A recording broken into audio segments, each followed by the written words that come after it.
বিগত নির্বাচনের আগে পরে প্রায় 2 থেকে 2.5 বছর 3 বছরের মতো আমি দোকানে সময় দিতে পারি নাই।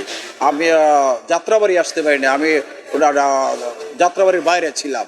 তো সেই সময়টা খুবই খারাপ লাগতো এবং ব্যবসায় আসতে পারতাম না, নিজেকে খুব মিস লাগতো। এই মার্কেটে ঈদ সুপার মার্কেটে যাত্রাবাড়িতে আমি এই মার্কেটে বিগত 30 বছর ধরে একটানা ব্যবসা করে আসছি। প্রথম জুয়েলারি ব্যবসা এসএসএন টেলিকম দিয়ে আমি ব্যবসা শুরু করি।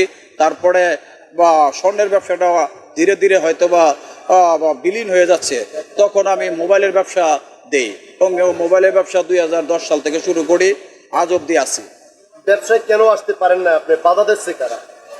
তখন হয়তো বা রাজনৈতিক মামলা মোকদ্দমায় প্রশাসন আসলে আমাকে খুঁজতো, বা আমাকে মামলা ছিল, রাজনৈতিক মামলা ছিল, আসলে খুঁজতো, বা সেজন্য ব্যবসা আসতে পারতাম না। আপনি কি মনে করেন বাংলাদেশে আরো কোনো পরিস্থিতিতে আরো কোনো রাজনীতি আসুক, যে রাজনীতি করলে নিজের ব্যবসা প্রতিষ্ঠানে কোনো একজন রাজনৈতিক সমর্থন, সে তার প্রতিষ্ঠানে আসতে পারবো না, সে তার বাড়িতে ঘুমাইতে পারবো না, এই ধরনের কোনো পরিস্থিতি বাংলাদেশে আসুক, এটা কি আপনি চাচ্ছেন? না, আমি এটা চাই না।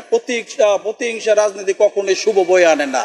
রাজনীতির মধ্যে মত ভেদাভেদ মত পার্থক্য থাকবে, সেজন্য একটা মানুষকে হয়রানি করা বা পারিবারিকভাবে হয়রানি করা, একটা বা মানুষ তার সংসারের উপরে, তার একটা মানুষের কর্মের উপরে তার সংসার চলে, সেই মানুষটাকে যদি হয়রানি করা হয় রাজনৈতিকভাবে মিথ্যা এবং অনাকাঙ্ক্ষিত ঘটনা দিয়ে বিভিন্ন ইস্যু তৈরি করে প্রতিহিংসার বশবর্তী হয়ে, তাহলে এই লোকটা যদি দৌড়ের উপরে থাকে বা হয়রানির শিকার হয়, তাহলে এই পরিবারটাই অনেকটা নিগৃহীত নিঃশেষ হয়ে যায়।